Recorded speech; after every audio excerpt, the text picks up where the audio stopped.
The great hall was silent. 10,000 seats rose in a circle around the central platform, and almost every seat was filled. Diplomats, warlords, scientists, and rulers from across the galaxy sat under the pale blue light and waited for the vote. Elder Varric Sol sat in his small chair near the back of the hall. His people, the Kovari, had been given seats far from the center. This was normal. The Kovari were not important. Their fleet had 40 ships. Their homeworld was small. Their bodies were small too. Thin arms, soft gray fur, and large dark eyes that saw too much and felt even more. The Kovari were empaths. They could feel the emotions of others like heat from a fire.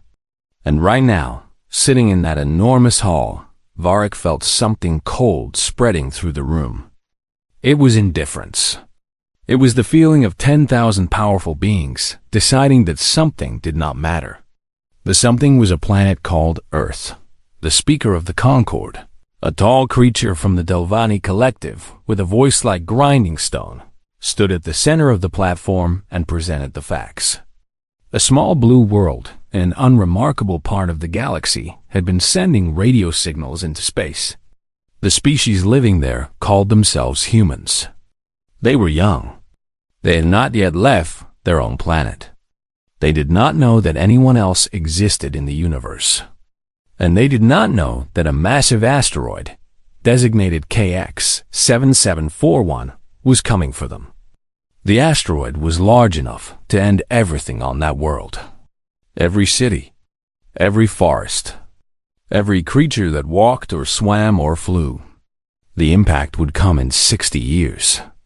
The humans had not yet seen it. By the time their technology was strong enough to detect it, it would be too late. The speaker asked the assembly a simple question. Should the Galactic Concord act to save them? The hegemony of SAR spoke first. Their ambassador was a broad, armored figure with a voice that carried across the hall without effort. He said that the doctrine of natural selection was clear. Species that had not yet reached the stars were not to be contacted. They were not to be helped. The universe was vast and full of danger, and if a species could not survive on its own, then that was the natural order of things. Resources were limited. The Concord had its own problems. Let the asteroid fall. Others agreed. The ruling courts of Jail called the humans primitive and unstable. Their own surveillance reports showed a species that fought wars against itself, poisoned its own water, and could not agree on even the most basic things. Why spend time and energy on a world that would likely destroy itself anyway? The Delvani collective said nothing for a long time, and then their representative simply said, "We see no strategic value."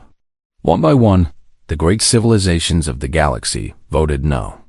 Varric sat in his chair and felt it all. He felt the boredom of the Delvani. He felt the cold calculation of the SAR. He felt the dismissal of the Jail. And underneath all of it, like a sound too quiet for anyone else to hear, he felt something else. Something far away. He did not know if it was real or if it was just his old mind playing tricks on him, but he thought he could feel them. The humans. Billions of small, bright lives burning on a blue world, completely unaware that the sky was falling. They were afraid of things. He could feel that. They were afraid of sickness, of loneliness, of the dark. But they also loved. They loved so strongly that it hurt him to feel it. They held their children the way Kovari held theirs, tightly, as if the universe might try to take them away. The universe was going to take them away. The speaker called for the final count. The vote was overwhelming. The Concord would not intervene. Earth would be left alone. Then the speaker asked, as a matter of procedure, if any delegation wished to register a dissenting vote. Varric stood up. The hall did not go quiet because it was already quiet. But the quality of the silence changed. People turned to look at the small gray figure standing in the back row. Some of them did not even know who the Kovari were. A few delegates actually checked their data screens to find out. Varric walked down the long steps to the central platform. His legs ached. He was old, and the steps were built for creatures much larger than him. But he walked steadily, and when he reached the platform, he stood in the center of it and looked up at the thousands of faces watching him. "I have listened to every argument made today," he said. His voice was soft, but the hall systems carried it to every ear.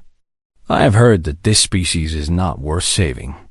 I have heard that they are primitive, that they are violent, that they are strategically irrelevant. I have heard all of this, and I understand the logic behind it." He paused. "But we have looked upon that world.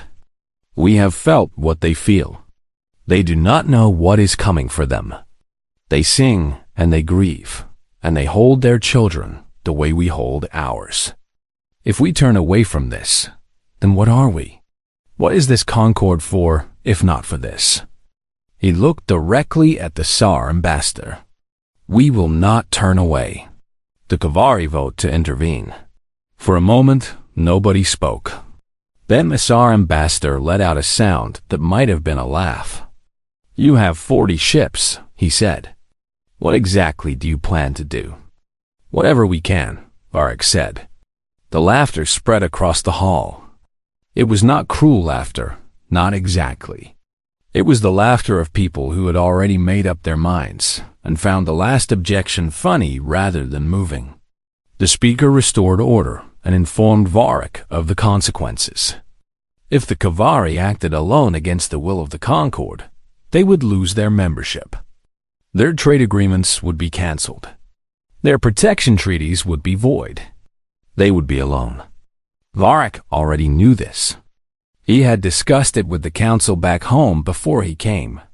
They had argued for days. Some had wept. In the end, the vote had been close, but the answer had been yes. "We understand," Varric said. He walked back up the steps to his seat. The delegates around him were already turning away, already moving on to the next item on the agenda. The matter of Earth was settled, as far as they were concerned. Varric sat down and closed his eyes. He reached out with his mind across the impossible distance, toward that small blue world. "Hold on," he thought. "We are coming." 3 days later, the Kavari lost their seat in the Concord. Their trade lanes were severed. Their name was removed from the Alliance registry. 1 week after that, 40 Kavari ships left their homeworld and set course for a star system that most of the galaxy had already forgotten. They went anyway. Commander Lynn Thomas stood at the observation window of her ship and looked at the blue planet below. It was beautiful. She had seen many worlds in her life, but this one made her chest ache in a way she could not explain. Clouds moved across its surface like slow white rivers. Green and brown land masses sat between oceans so wide that they seemed impossible. And somewhere down there, billions of creatures lived their lives without any idea that a fleet of small gray aliens was watching over them. The Kavari had arrived in Earth's solar system 4 months ago. 40 ships. That was everything they had. Back home, their world was already feeling the effects of the Concord's punishment. Trade had stopped. Medicine shipments had been cancelled. Food imports had dried up. The Kavari homeworld was not a rich place, and without the Concord's trade network, things would get difficult very quickly. But that was a problem for later. Right now, Lion had a much bigger problem floating in the darkness ahead of her. Asteroid KX7741 was enormous. It was a rough, ugly thing, tumbling slowly through space on a path that would bring it directly into Earth in 56 years. When hit, everything on the surface would die. The oceans would boil. The sky would turn black. A species that had just learned to send voices through the air would be erased as if it had never existed. The Kavari were going to stop it. The plan was simple in theory and terrible in practice. The Kavari did not have weapons large enough to destroy the asteroid. They did not have engines powerful enough to push it. What they had was gravitational tethering, a technology that allowed a ship's core to create a small but steady gravitational pull on a nearby object. If enough ships held that pull for long enough, they could slowly change the asteroid's path, centimeter by centimeter, year by year. The problem was that gravitational tethering was never meant to be used this way. It was designed for moving cargo pods in orbit, not for pulling a mountain through space. The energy required would drain their ships to the breaking point. The radiation from the overworked cores would leak into the crew sections, and the work would take decades. Lion explained all of this to her crew. She told them the truth. She told them that this would likely shorten their lives. She told them that their fur would gray early, that their hands would shake, that some of them might not survive at all. She told them that no one on Earth would ever know they were here. The Concorde had surveillance probes in this system, and if the humans discovered the Kovari fleet, the Concorde might take even harsher action. They would do this work in silence. They would save a world, and that world would never say thank you. When she finished speaking, she expected questions. She expected arguments. She expected at least some of her crew to ask to go home. Nobody asked to go home. The work began. It was slow. It was painful. The ships spread out around the asteroid in a careful formation, and one by one, they activated their gravitational tethers. The hum of the cores filled every corridor. The walls vibrated. The air tasted like metal. Lion watched the numbers on her screen. The asteroid moved. Not much. A fraction of a degree. But it moved. Days became weeks. Weeks became months. Months became years. The crews rotated between ships, but there was no real escape from the radiation. It seeped into everything. The older crew members felt it first, a tiredness that sleep could not fix, a weakness in the bones that no medicine could repair. Their fur turned white. Their eyes grew cloudy. Lion held the hand of the first crew member who died. His name was Torn, and he had been an engineer.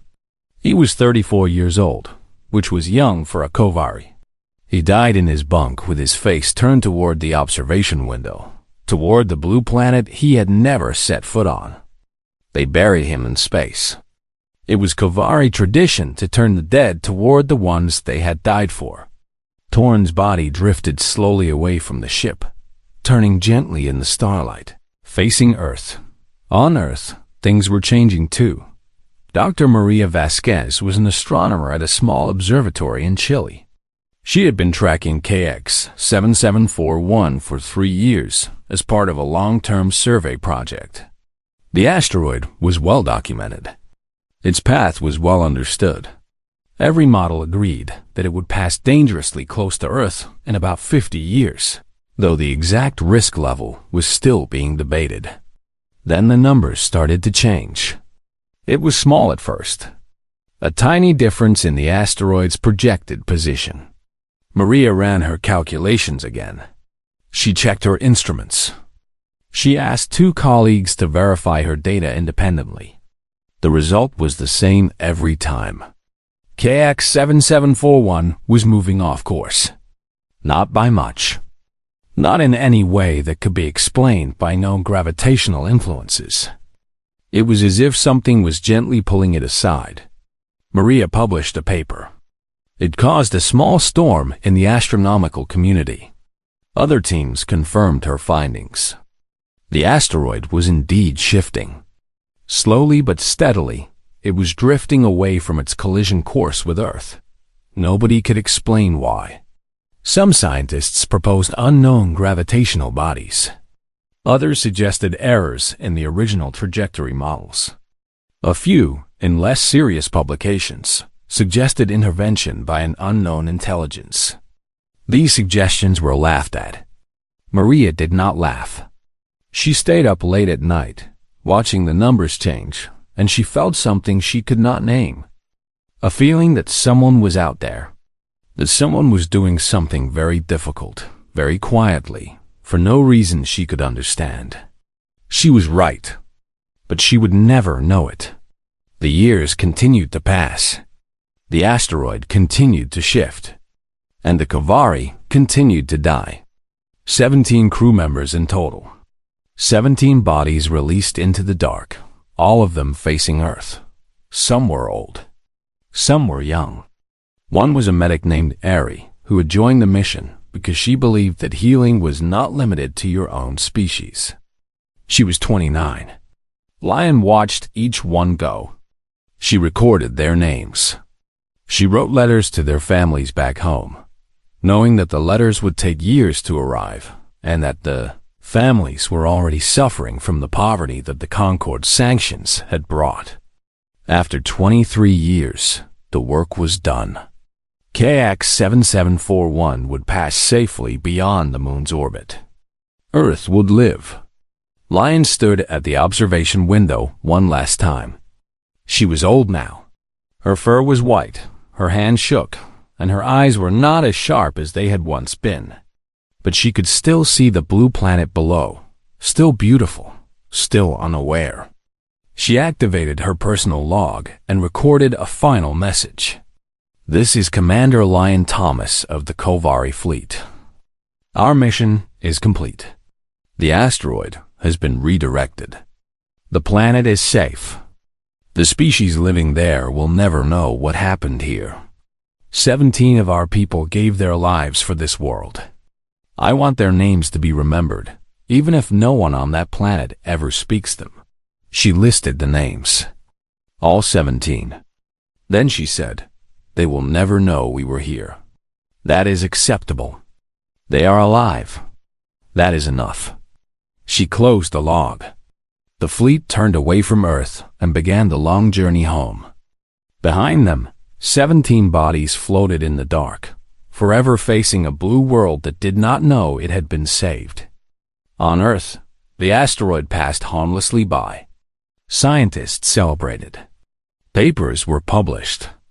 In time, the mystery of its shifting course became a footnote in astronomy textbooks, an interesting puzzle that was never quite solved. Maria Vasquez retired from her observatory many years later.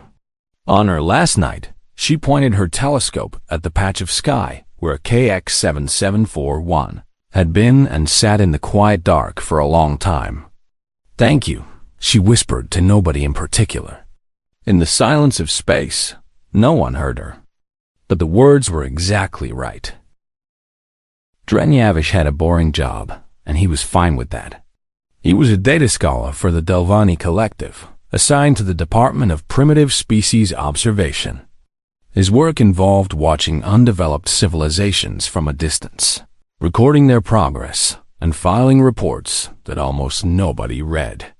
He had been monitoring 11 species across the galaxy for the past 60 years, and in that time, not one of them had done anything surprising. Humans were species 4,419 in his database. A warm-blooded, bipedal species on a medium-sized planet orbiting an average star.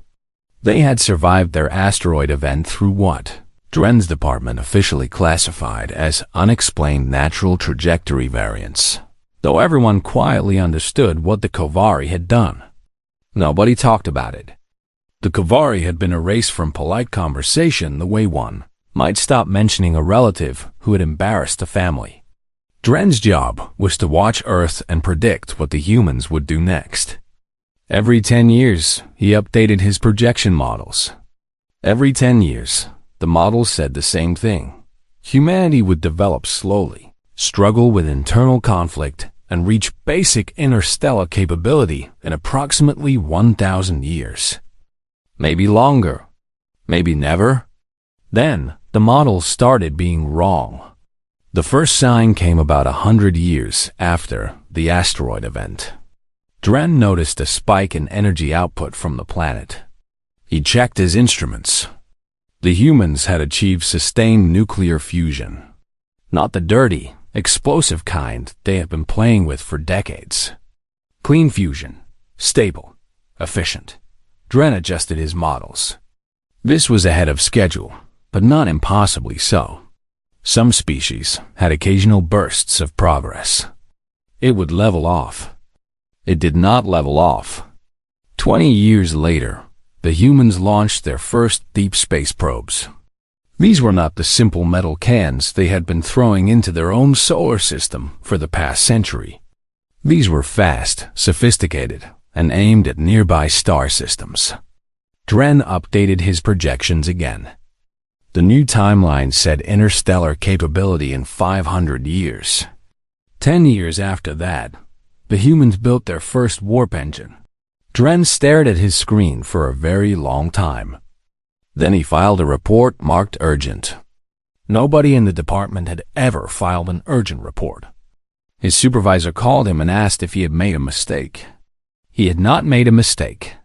The humans had gone from radio signals to faster-than-light travel in less than 200 years. This was not supposed to be possible. Most species took 1,000 years. Some took 5,000. The Devani themselves had taken 3,000, and they were considered fast. Dren began watching more closely, and the more he watched, the less he understood. Human civilization did not develop the way other civilizations developed. Every species Dren had ever studied eventually unified under one government, one philosophy, one way of thinking. This was considered the natural path to stability. The humans did not do this. They remained fractured. They had dozens of governments, hundreds of languages, thousands of competing ideas about how to live. They argued constantly. They disagreed about everything. And yet they kept moving forward. They built ships that were ugly and impractical and held together with what appeared to be stubbornness and welding tape. But those ships worked. They built weapons that were crude by galactic standards, but terrifyingly creative in their design.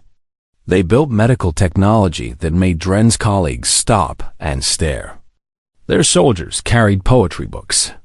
Their scientists played musical instruments. Their engineers painted pictures on the walls of their ships. They did not make sense. Nothing about them made sense. Dren filed report after report.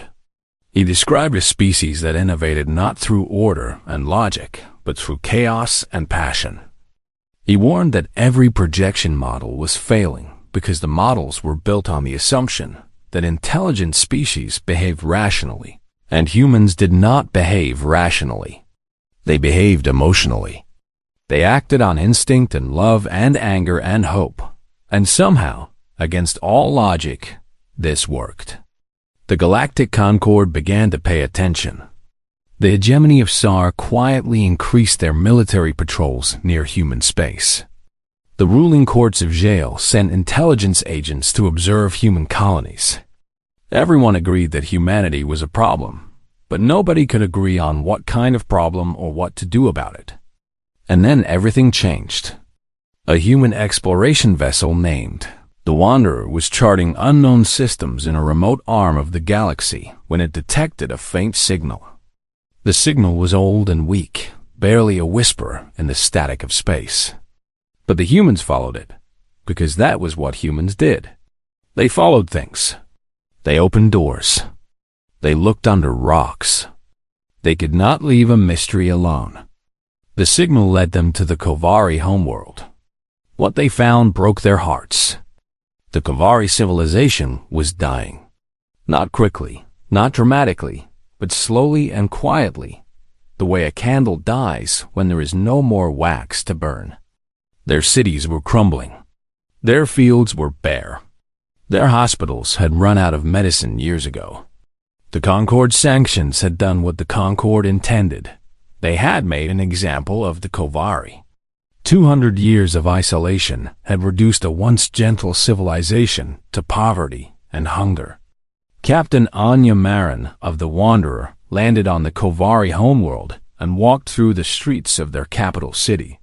The buildings had once been beautiful, smooth curves and soft colors, designed by a people who value beauty and kindness above all things.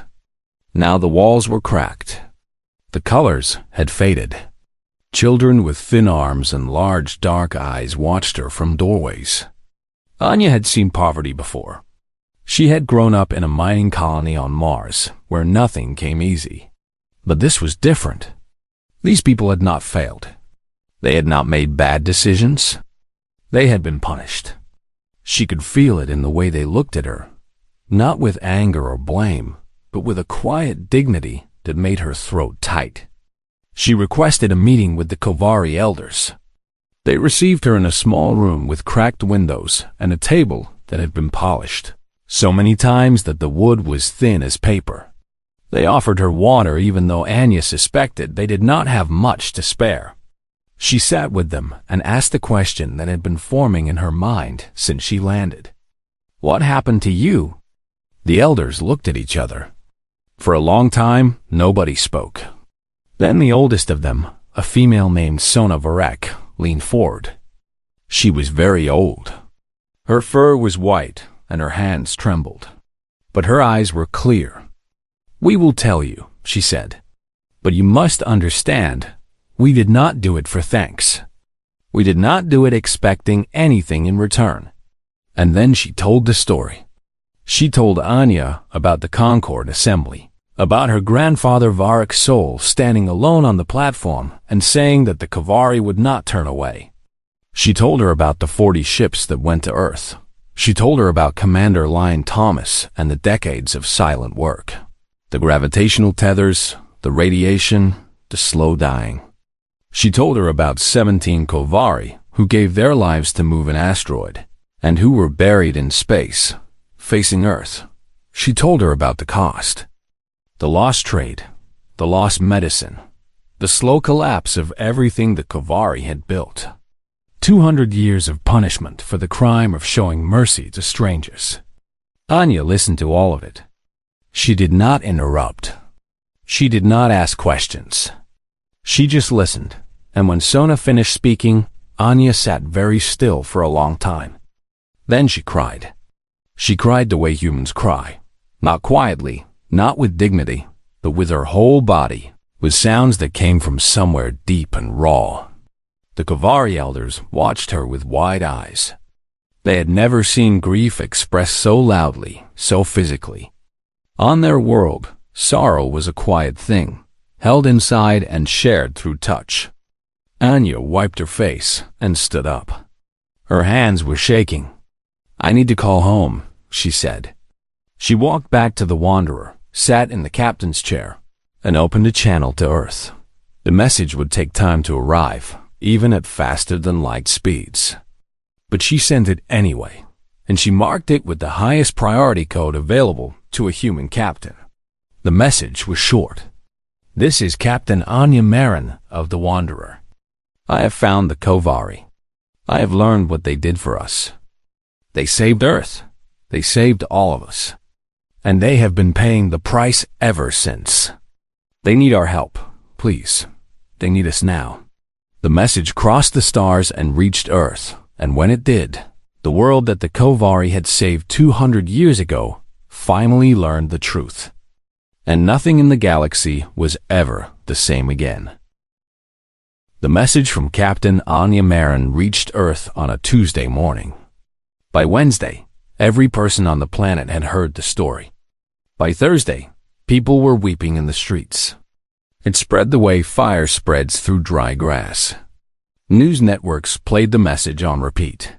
Historians dug through old records and found the astronomical data, the asteroid that had shifted course, the papers that had been published, the mystery that had never been solved. Dr. Maria Vasquez had been dead for decades. But someone found her old research notes, and in the margins of one page, she had written a single word: someone. She had known. She had always known.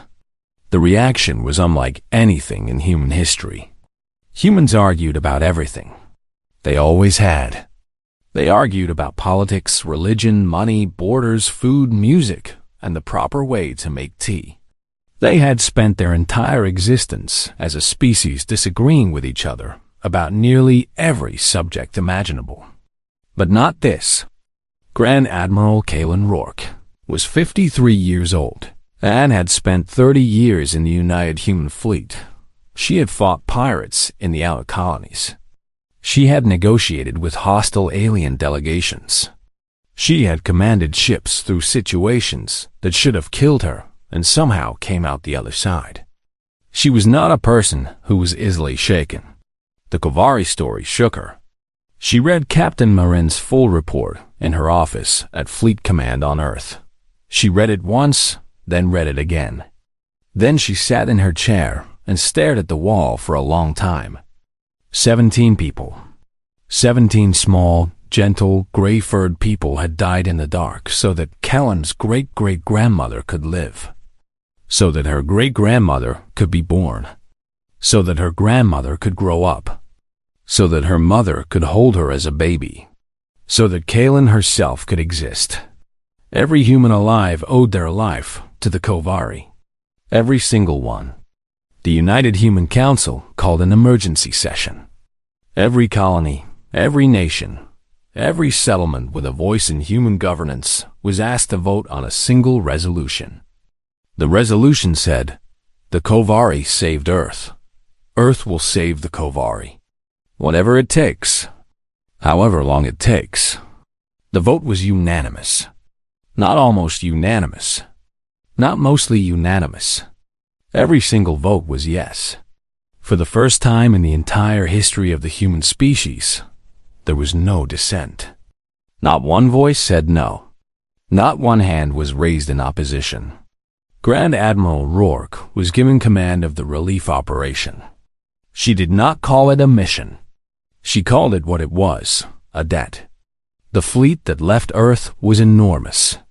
Not warships, though warships went along as escorts.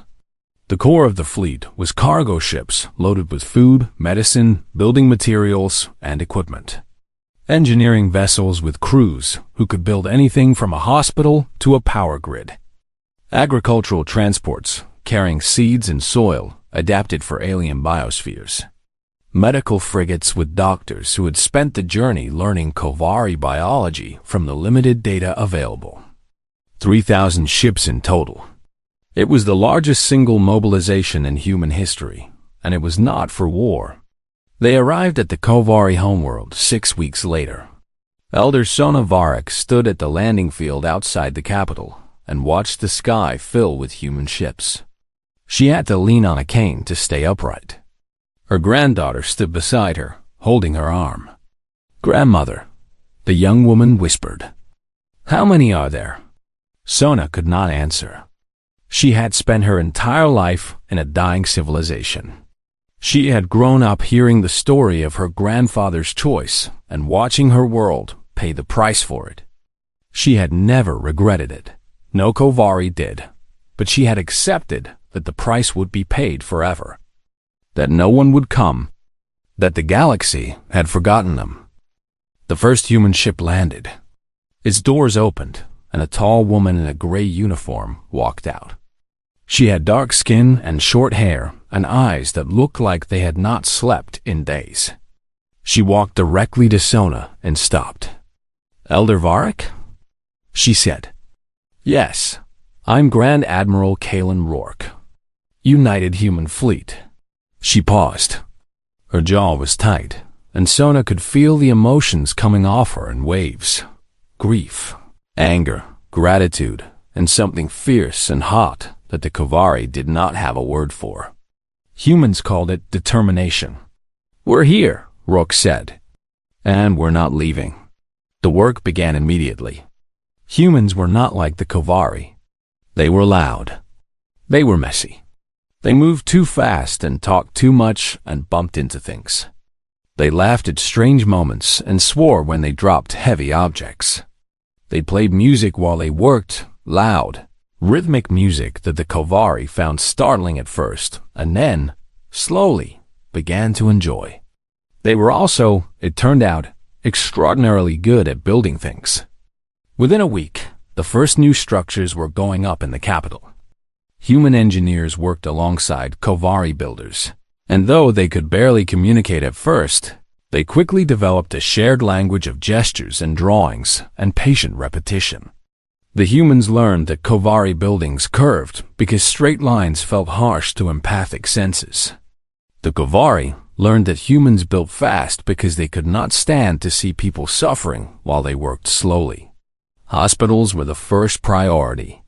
Human doctors set up emergency clinics and began treating Kovari patients for conditions that had gone untreated for decades. The medicine was not always a perfect match. Human drugs did not always work on Kovari biology, but the human medical teams adapted with a speed that amazed the Kovari healers. They tested, adjusted, failed, tried again, and kept going until they got it right. Food was next. Human agricultural teams analyzed Kovari soil and crops and began engineering new seed varieties that would grow faster and produce more. They built irrigation systems. They repaired farming equipment. They taught new techniques and learned old ones. Sona watched all of this from her window in the Elder Council building, which the humans had repaired in the first 3 days. She watched human construction crews raise new buildings. She watched human children, because yes, some of the ships had carried families, playing in the streets with Kovari children. The human children were louder and rougher, and they ran instead of walked, but the Kovari children did not seem to mind. Children, Sona thought, were better at this than adults. One afternoon, a young human worker noticed Sona watching from her window. He climbed down from his scaffolding and walked over. He was covered in dust and his hair was sticking up in several directions. He smiled at her, that strange human expression that showed teeth, which Kovari found alarming until they learned it meant happiness, and held out a cup of something warm. "My great-grandmother was alive because of you," he said. "So was my grandmother. So was my mother. So am I, so, thanks." Sona took the cup. She did not know what was in it, but it was warm, and the young man's emotions were so bright and sincere that she felt tears forming in her old eyes. "You are welcome," she said. He grinned wider, patted her gently on the shoulder. A human gesture she had learned meant affection, and jogged back to his scaffolding. The news of what was happening on the Kovari homeworld spread across the galaxy. The Concord watched with growing concern. Humanity was not just helping the Kovari. They were signing treaties with them, trade agreements, mutual defense pacts. The Kovari, who had been alone for 200 years, were suddenly under the protection of the fastest-growing military power in the galaxy. The hegemony of SAR sent a formal diplomatic communication to Earth. It was polite in the way that powerful nations are polite when they are issuing threats. It reminded humanity that the Kovari remained under Concord sanctions. It stated that interference with Concord decisions would have consequences. Grand Admiral Rourke read the message. She read it again. Then she sat down and wrote a reply that was 6 words long. "You left Earth to die. The Kovari didn't. Choose your next words carefully." The message was transmitted on an open channel. Every species in the galaxy heard it. In diplomatic circles, it was considered the most dangerous sentence ever spoken by a human official. Rourke did not care. She had walked through the streets of the Kovari capital. She had seen the cracked buildings and the thin children and the old people who should have had medicine decades ago. She had stood at a small memorial where the names of 17 Kovari were carved into stone, 17 people who had died so that Earth could live. She looked at those names every morning before she started her day. Whatever came next, humanity would be ready. And the Kovari would not stand alone. Not ever again. The war fleet of the hegemony of SAR was 600 ships strong. Each ship was massive, black and angular, built for one purpose, and that purpose was violence. They moved through space in perfect formation, a wall of metal and fire aimed at a small corner of the galaxy that had dared to say no. Their target was Kovari space. Their orders were not to destroy, but to demonstrate. The Tsar wanted the universe to see what happened when someone defied the Concord. They would blockade the Kovari homeworld, disable the human ships in orbit, and force both species to accept the old order. It would be quick. It would be clean. It would be a lesson. The Tsar War Council had calculated everything. They had studied the human fleet's numbers, their weapons, their tactics. The humans were impressive for a young species, but they were still young. They had 3,000 ships, but most of those were cargo vessels and engineering transports. Their actual warships numbered in the hundreds. Against 600 Tsar warships, each one carrying more firepower than an entire human battle group, the math was simple. The math was wrong. Grand Admiral Kaelin Rourke received word of the Tsar fleet's approach while she was eating breakfast in the Kovari capital. She put down her fork, read the report twice, and then started making calls. She did not panic. She did not raise her voice. She simply began doing what humans do when someone threatens the people they love. She prepared. Within hours, the United Human Fleet was moving. Every warship in the sector burned toward the edge of Kovari space.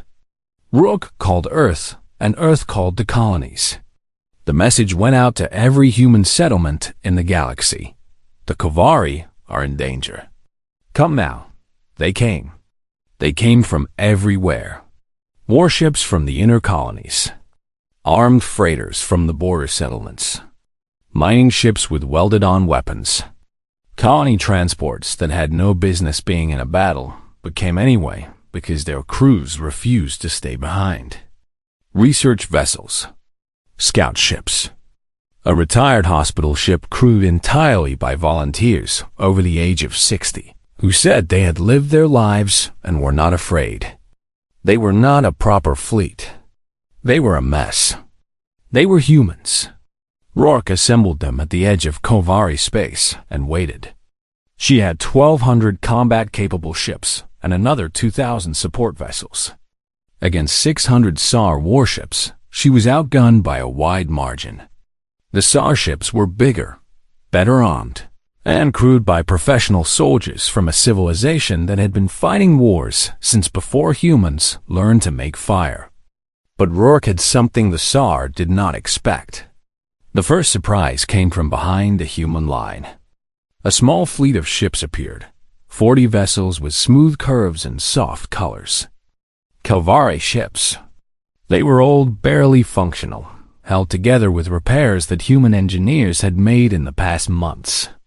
But they were there. The Kovari had come to stand beside the people who had come to stand beside them. The second surprise came an hour later. Another fleet dropped out of warp, 60 ships flying colors that the galaxy had not seen in centuries. The Talani, a species that the Concord had sanctioned 50 years ago for refusing to participate in a military campaign. They had been struggling ever since, and they had been watching what humanity did for the Kovari. Their commander sent a simple message. We remember what it is like to stand alone. You will not. Then came the Vreen, a species of engineers who had been expelled from the Concord for sharing technology with underdeveloped worlds. 30 ships. Then the Arath, who had lost their seat on the Concord for protesting the treatment of refugee species. 22 ships. Then others, small fleets, single ships, species whose names most of the galaxy had forgotten. They came out of the dark one by one, and each one said the same thing in different words. We saw what the Kovari did. We saw what the humans did in return. We want to be part of that story. By the time the Tsar fleet arrived at the edge of Kovari space, they did not find a small human fleet waiting for them. They found an alliance. Thousands of ships from dozens of species, arranged in a line that stretched across the stars like a wall made of light. The Tsar fleet commander was a veteran named Harith Voss. He had won 11 major engagements in his career. He had never lost. He looked at the fleet in front of him and felt something he had not felt in a very long time. It was not fear. It was doubt. He opened a communication channel. "This is Fleet Commander Harath Voss of the Hegemony of SAR. You are in violation of Concord directives. Stand down and withdraw, or we will be forced to take action." The channel was silent for a moment. Then a human voice came through. Calm, steady, and clear. "Commander Voss, this is Grand Admiral Kalen Rourke of the United Human Fleet. I want to tell you a story." Voss did not respond. Rourke continued anyway. 200 years ago, a species called the Kovari stood in front of your Concord and said they would not let Earth die. They were small. They had 40 ships. Everyone laughed at them. Everyone told them it was pointless. And your Concord punished them for it. Took away their trade, their protection, everything. She paused. They went anyway. They flew to our solar system, and they spent 23 years pulling an asteroid off course to save a world they had never visited, full of people they had never met. 17 of them died doing it. They were buried in space, facing Earth, facing us. A species that didn't even know they existed. The channel was quiet. Every ship in both fleets was listening. When we found out what they did, every human alive agreed on one thing for the first time in our history. We said the Kovari would never stand alone again. And we meant it. We are not good at many things, Commander. We argue. We fight among ourselves. We make mistakes. But there is one thing we are very, very good at. Another pause. We do not forget. She let the silence sit for a moment. You can fire on us.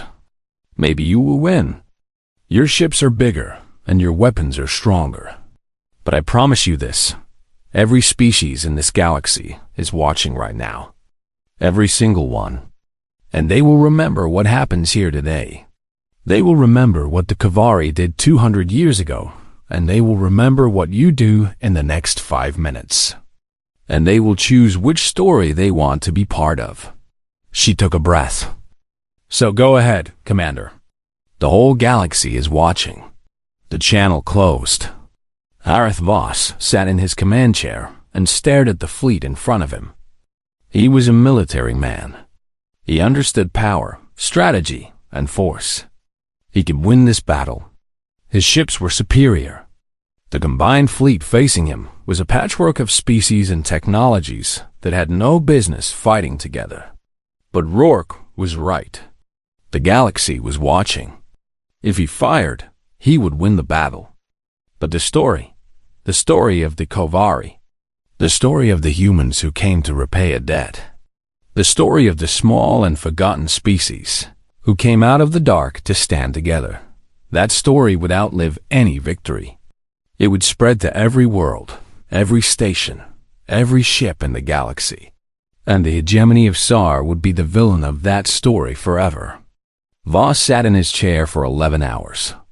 His officers waited. His crews waited. The Alliance fleet waited. Nobody moved. Nobody fired.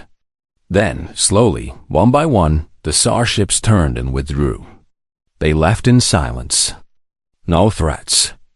No final warnings. They simply turned and disappeared into the dark. The Alliance fleet held its position until the last SAR ship was gone. Then, across thousands of ships from dozens of species, a sound began to build. It started as a murmur and grew into something that the Kovari empaths felt like sunlight after a long winter. It was cheering. It was weeping. It was relief and joy and something fierce and unbreakable. In the weeks that followed, the galactic concord fractured. The old powers lost their grip on the alliance they had built through fear and control.